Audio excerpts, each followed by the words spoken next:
사랑하는 새벽나라 친구들, 안녕하세요. 여러분과 수요일 말씀을 나눌 김은혜 목사입니다. 오늘 말씀을 통해 하나님의 마음을 깨닫는 시간이 되기를 바랍니다. 전쟁에서 승리하기 위해서는 다양한 요소가 필요합니다. 건장한 장수들이 최신식 무기를 가지고 행군하면 그 위압감은 이루 말할 수 없습니다. 무엇이든 쓰러뜨리고 쟁취할 수 있을 것 같은 위험 있는 모습 때문입니다. 하지만 전쟁에서 싸울 수 있는 사람들의 수나 무기보다 더 중요한 것이 있습니다.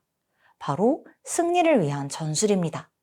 이순신 장군이 13척의 배로 330척의 외선과 맞서 싸워 승리할 수 있었던 비결도 지형과 조류를 이용한 전략적인 전술 덕분이었습니다. 오늘 본문 역시 만만치 않은 전쟁을 앞두고 남다른 전략을 가지고 행진하는 과정을 보여줍니다. 오늘 말씀의 제목은 보법이 다른 싸움입니다. 오늘의 말씀은 여호수아 6장 1절에서 14절입니다. 여리고 성은 이스라엘 백성들로 인해 물샐 틈 없이 닫혀 있었고 드나드는 사람이 전혀 없었습니다. 그때 여호와께서 여호수아에게 말씀하셨습니다. 보아라, 내가 여리고와 여리고 왕 그리고 여리고 용사들을 내 손에 넘겨주었다. 모든 군인들은 그 성을 둘러싸라. 그 성을 한번 돌아라. 6일 동안 그렇게 하여라.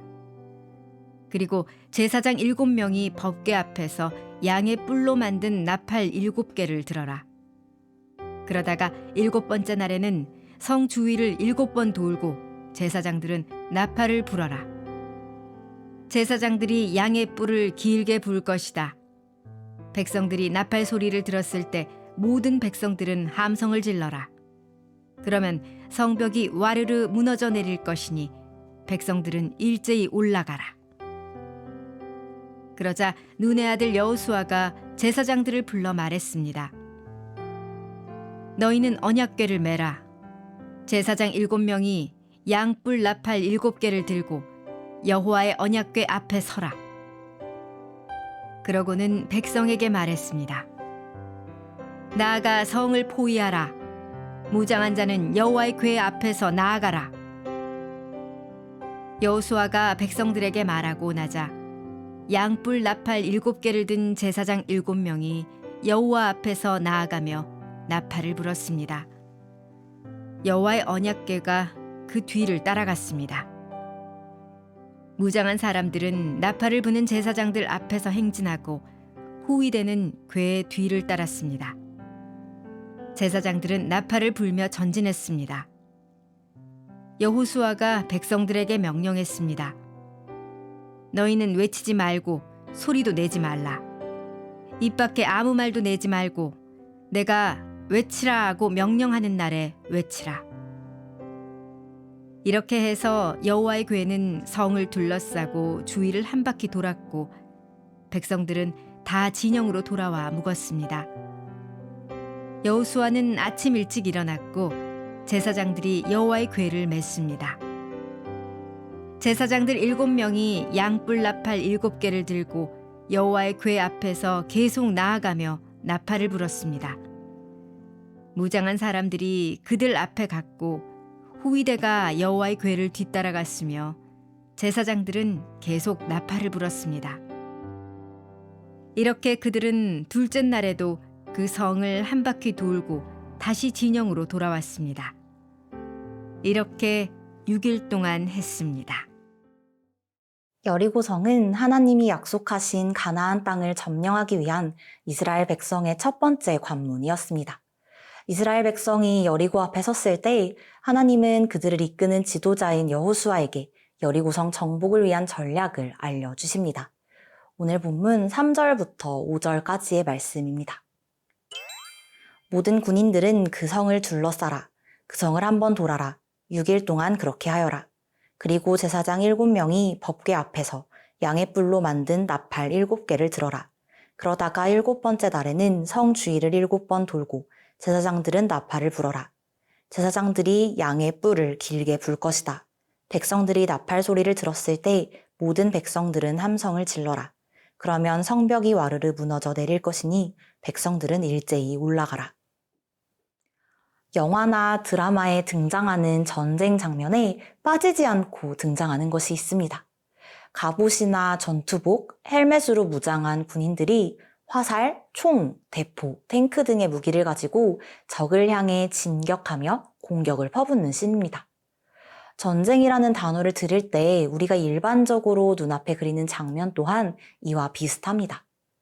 그런데 하나님이 여호수아에게 알려주신 여리고성을 정복하기 위한 전략은 이런 그림과는 거리가 아주 멀었습니다.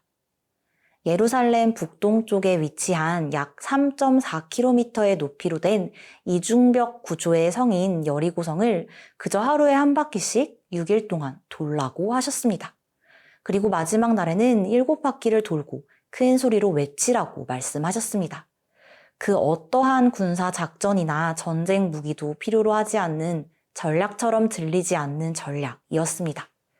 불가능해 보이는 이 전략이 하나님이 일하시는 방법이었습니다.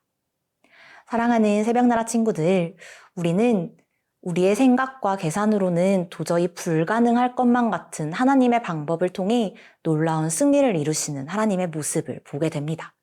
모두에게 익숙한 전쟁 장면이 아닌 성 주위를 돌라는 하나님의 명령은 이스라엘 백성을 혼란스럽게 만들었을지도 모릅니다. 우리에게도 때로는 하나님의 말씀을 이해할 수 없는 순간이 찾아옵니다. 하지만 이해되지 않는 바로 그 순간에도 하나님을 신뢰함으로 순종하며 나아갈 때 우리의 생각을 뛰어넘는 방법으로 일하시는 하나님의 놀라우신 능력을 경험할 수 있습니다. 그 순종의 한 걸음을 믿음으로 내디딜 때 비로소 하나님을 더 알게 되고 사랑하게 될 것입니다. 언제나 우리의 생각을 넘어 놀라운 방법으로 일하시는 하나님을 신뢰하는 새나 친구들이 되기를 바랍니다.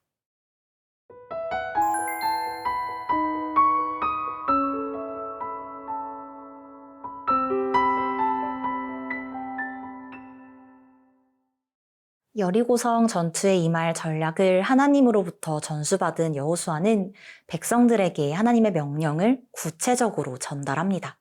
오늘 본문 10절의 말씀입니다. 여호수아가 백성들에게 명령했습니다. 너희는 외치지 말고 소리도 내지 말라.